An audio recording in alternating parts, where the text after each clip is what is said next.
كنتم لا تعلمون فاسألوا أهل الذكر إن كنتم لا تعلمون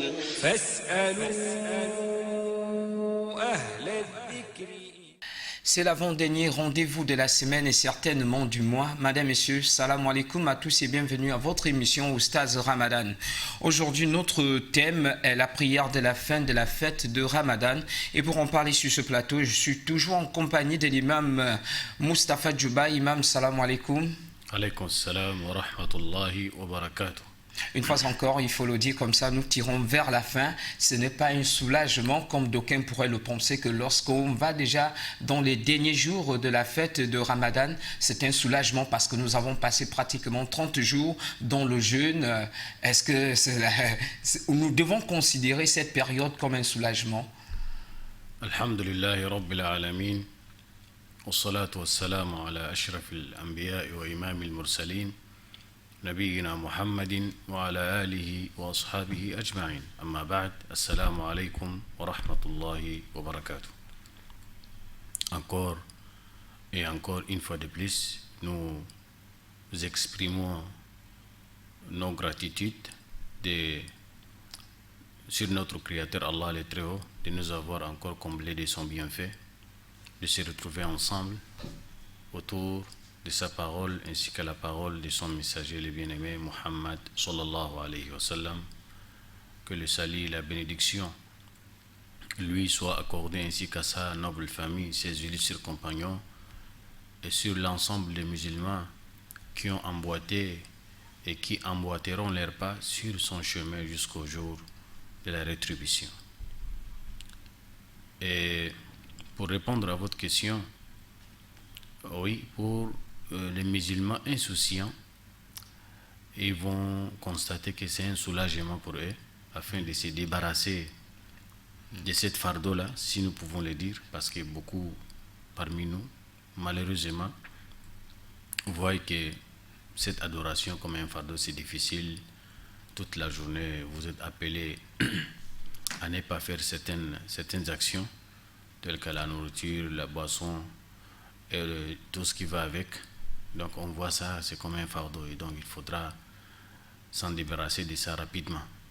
Mais pour les croyants qui cherchent toujours à fortifier leur foi davantage, et donc ils voient vraiment, ils sont dans la désolance. Nous sommes désolés vraiment que ces mois-là vont nous tourner le dos, car c'est un mois béni et nous cherchons toujours à rester éternellement dans la bénédiction, dans l'observation divine, en contact en permanence avec Allah le Très-Haut.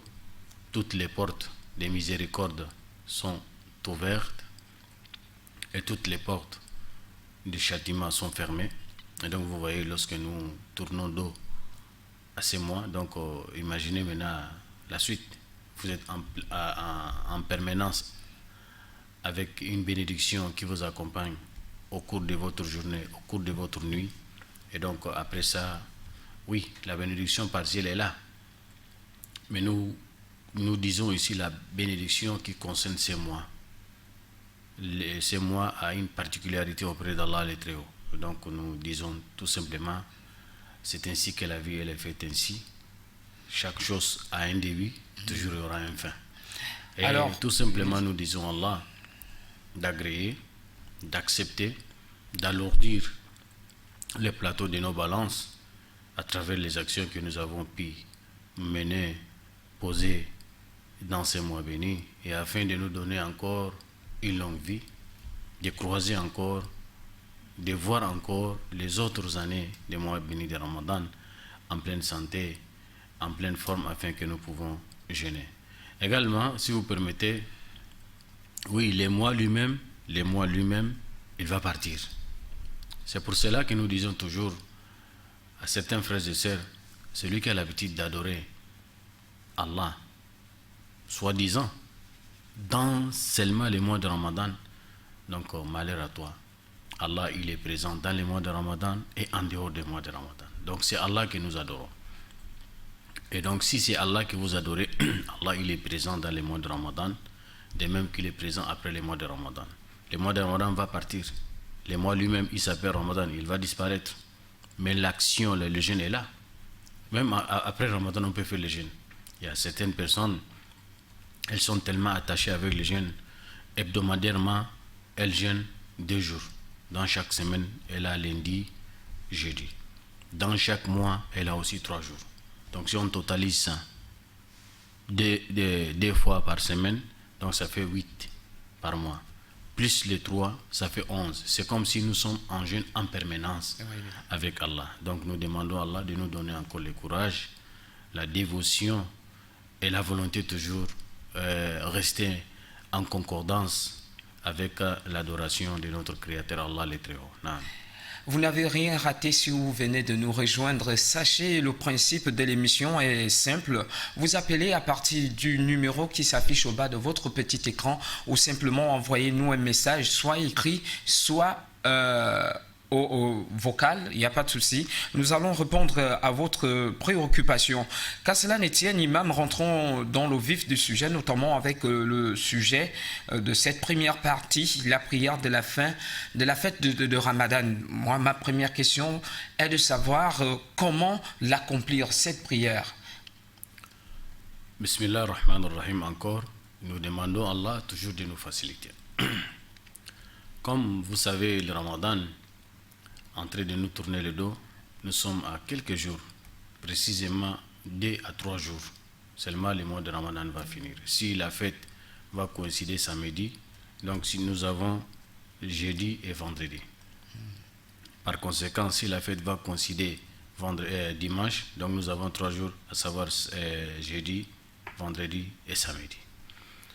Donc là, nous parlons déjà en ce qui concerne une autre adoration qui va toujours avec notre jeûne, qui a un rapport directement avec le jeûne, à savoir la prière de l'Eid al-Fitr. La prière de l'Eid al-Fitr, donc la prière que nous avons ou nous avions l'habitude de célébrer à la fin de notre rupture. Dès qu'on rompt le jeûne, donc nous sommes appelés à rentrer dans la prière. On va essayer, comme vous venez de dire, les caractéristiques de cette prière-là. Et également l'accomplissement, c'est ça, l'accomplissement de la prière et son caractère, également l'état juridique de la prière. On va aller étape par étape si vous me permettez. On va d'abord parler, pour comprendre d'abord l'importance de cette prière, donc ça nous amène à parler maintenant de l'état juridique de la prière. Oui. Cette prière-là, est-ce qu'elle est qualifiée, c'est une prière obligatoire, ou bien c'est une prière recommandée, ou bien c'est une prière facultative, c'est-à-dire sunna.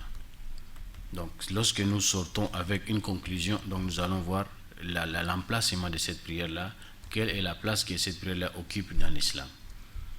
Nos savants, comme d'habitude, ils sont divergés par rapport à l'état juridique ou la sentence de cette prière-là islamiquement. Elle est qualifiée comment? Est-ce que si je n'ai pas prié là, je me reproche de quelque chose auprès d'Allah?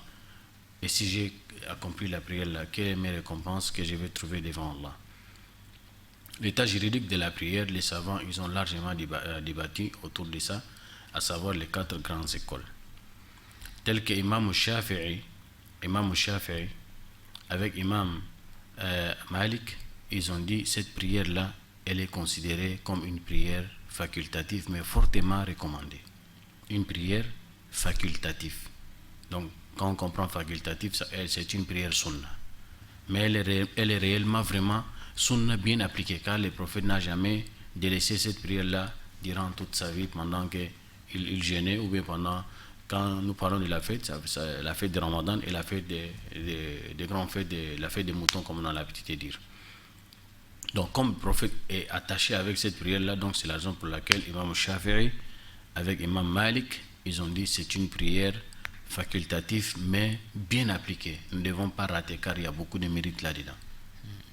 Alors, Imam Abi Hanifa, lui, il disait c'est une prière recommandée. Lui, chez lui, elle est recommandée. Elle n'est pas facultative. Donc, si vous ratez cette prière-là, vous avez un péché. Quand on comprend recommandation, si vous refusez d'obéir à cet ordre que Allah exprime, Donc c'est-à-dire vous allez avoir des péchés auprès d'Allah. C'est la raison pour laquelle l'imam Abu Hanifa, il disait c'est une prière recommandée. Alors, troisième opinion, c'est l'opinion d'Ahmad ibn Hanbal. Il disait c'est une prière obligatoire. Mais c'est quel type d'obligation? Obligation, car islamiquement, nous avons des types des obligations. Il y a les obligations individuelles, il y a les obligations collectives. Donc Ahmad ibn Hanbal, il a dit c'est une prière obligatoire, mais elle va en guise des obligations collectives. Nous allons nous expliquer. Obligation individuelle, ça veut dire cette prière-là, elle sera obligatoirement sur tous les musulmans sans exception, hommes comme femmes. Donc quand on comprend obligation individuelle.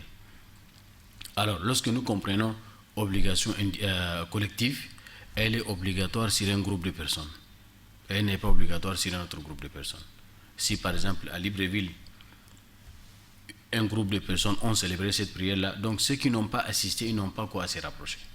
Mais si tout le monde se désengage, c'est là où tout le monde va avoir les péchés. C'est ça qu'on appelle obligation collective. Et c'est cette voie-là qui va avec la logique, et c'est la voie qui est plus juste. Lui, pourquoi il a dit c'est une obligation collective? Parce que Allah disait, il a dit fasalli li rabbika wanhar. Il disait il faut prier à ton Seigneur et il faut immoler. Donc par ces versets-là, donc nous disons cette prière-là c'est une obligation collective. Encore une fois de plus, nous parlons maintenant de comment la prière comment elle doit être accomplie. Elle s'accomplit de la même façon que nous accomplissons toute autre prière, et surtout les prières facultatives, mais elle a un caractère spécial. Elle a un caractère spécial. On l'accomplit par 10 rak'ah. On accomplit cette prière-là par 2 unités de prière.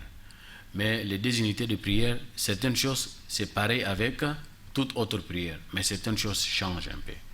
Les petits changements là, même les savants, ils ont donné des différentes opinions. Surtout quand nous disons Allahu Akbar pour entrer dans la prière. Donc c'est une prière qu'on accomplit par 2 unités, c'est-à-dire 2 rak'ah. Les musulmans reconnaissent quand je dis 2 rak'ah, c'est-à-dire 2 unités de prière. C'est pas 3, c'est pas 4, c'est 2 unités de prière.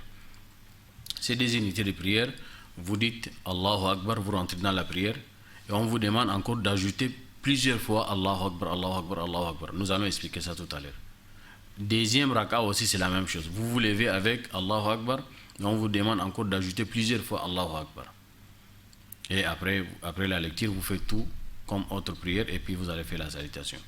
Concernant maintenant les ajouts que nous allons ajouter pour dire Allahu Akbar, là, les savants ils ont divergé. Il y a d'autres qui ont dit il faut faire tel nombre, il y a d'autres qui ont dit 6, il y a d'autres qui ont dit 7, il y a d'autres qui ont dit 3.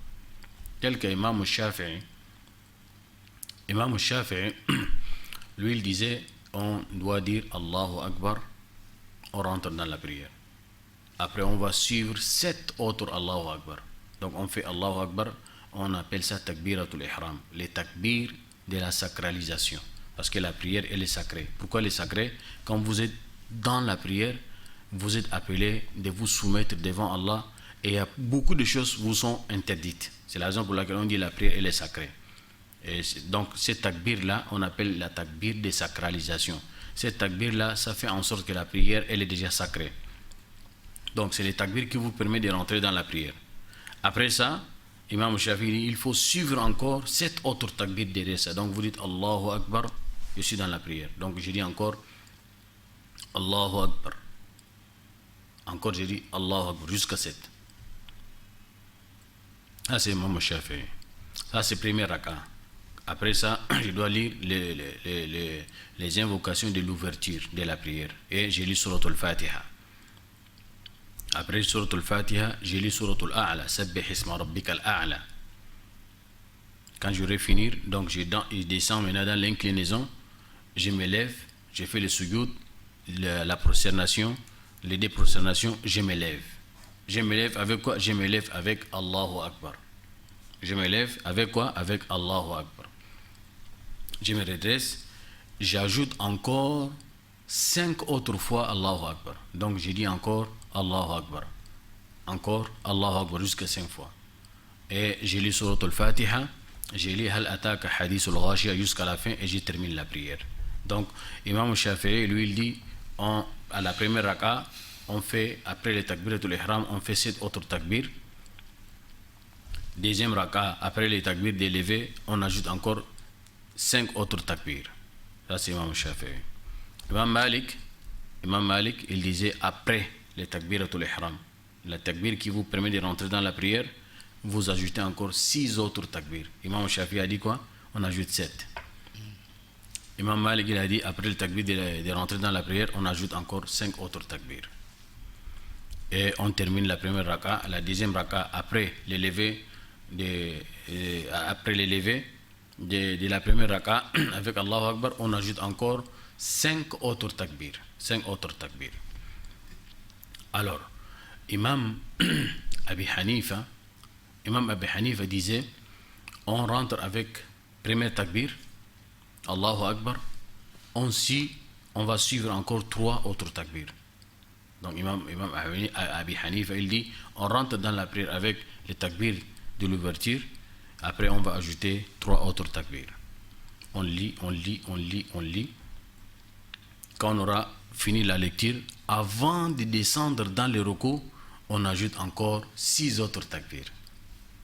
Après la lecture, avant de descendre dans le ruku, on ajoute encore 6 autres takbir avant de descendre. Et c'est ainsi que nous procédons jusqu'à la deuxième raka.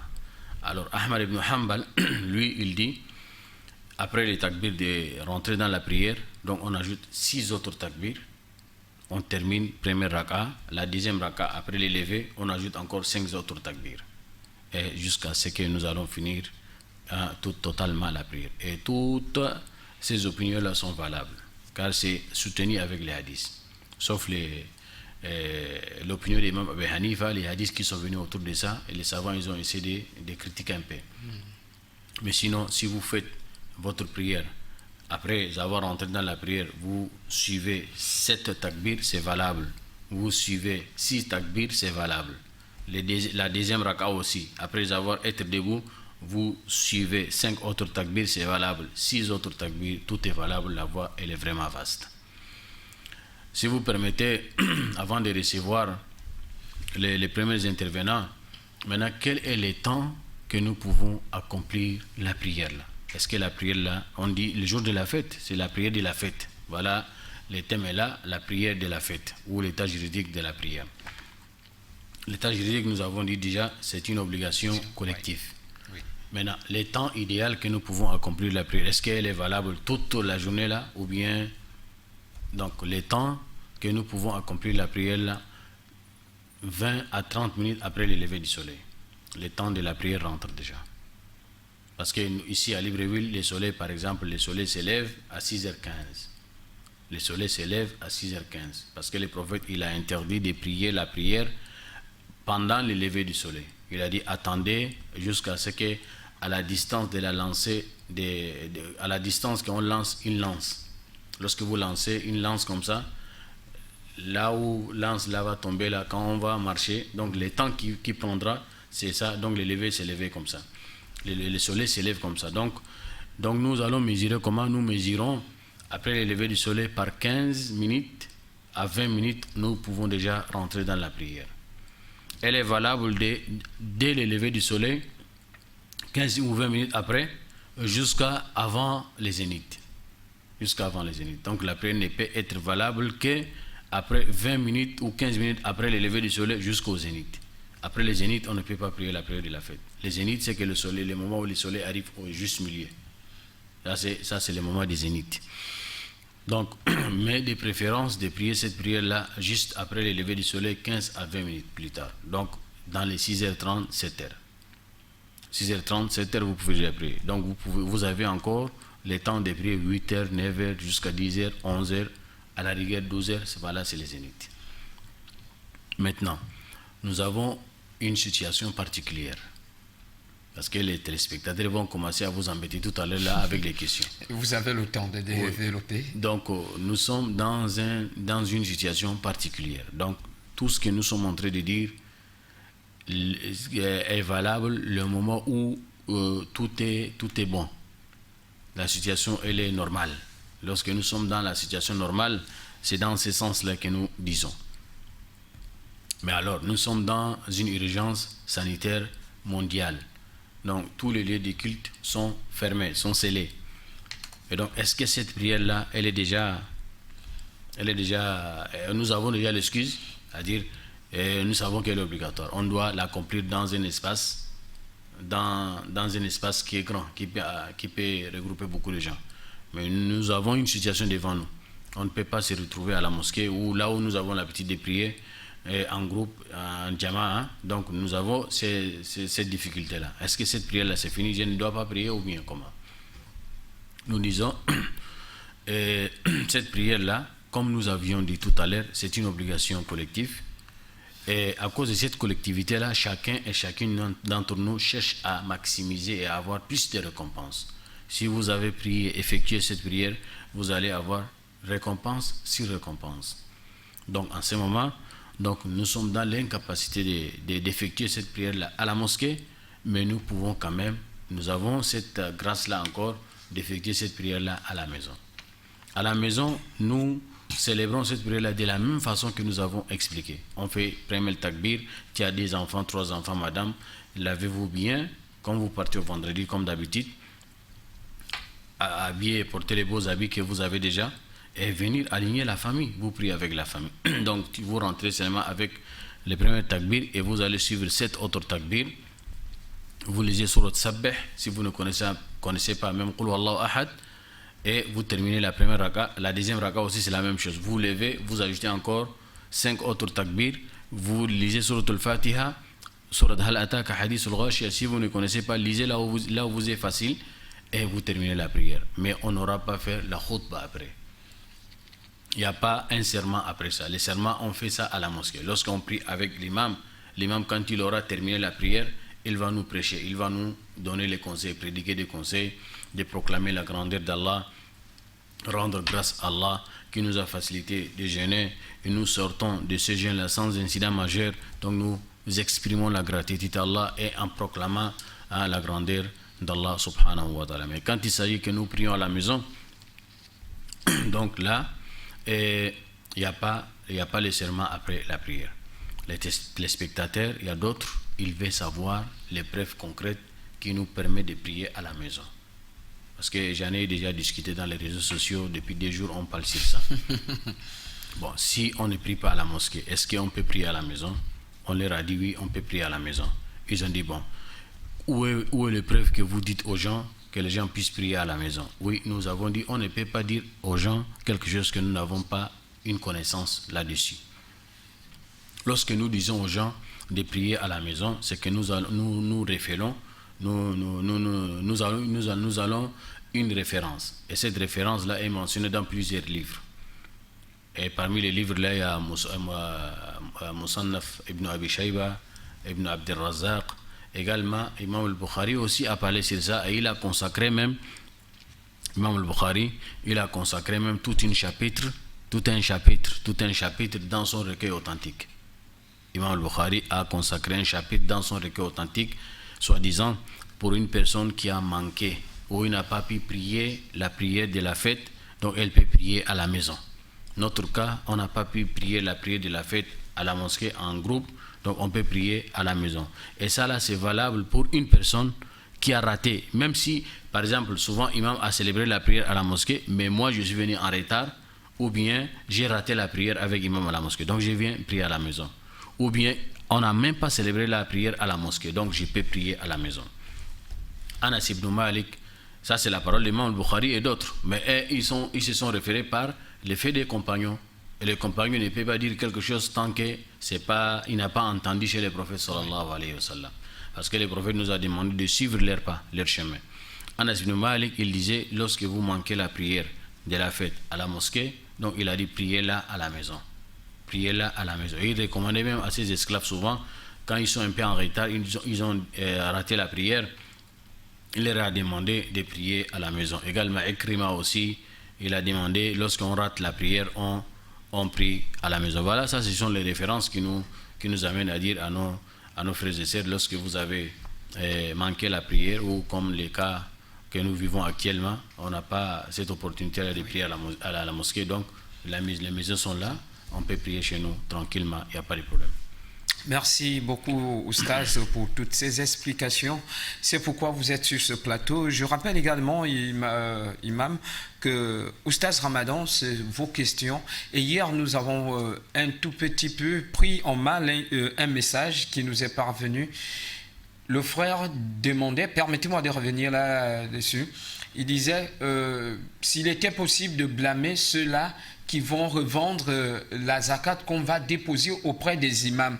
Il ne s'agissait nullement des imams qui vont revendre ces ouais, mais plutôt les bénéficiaires. Certains bénéficiaires qui, après avoir reçu, vont les revendre chez d'autres commerçants.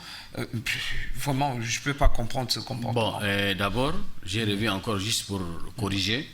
Le frère avait mal interprété l'intervention de l'imam Ba, qu'Allah récompense notre imam Ba, vraiment qu'Allah lui récompense de la Ousmane Ba, qu'Allah lui récompense de la meilleure des manières. Il fait vraiment aussi des efforts pour l'épanouissement de l'islam ici au Gabon.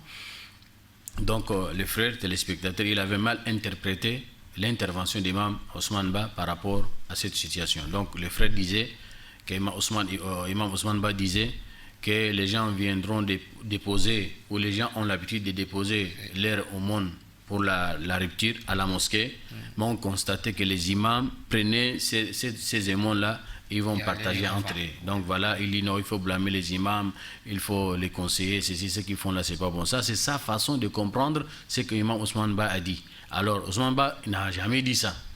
Imam Ousmane Ba disait que lorsque on dépose ces aumônes-là à la mosquée, les imams, ils font faire parvenir ça aux ayants droit.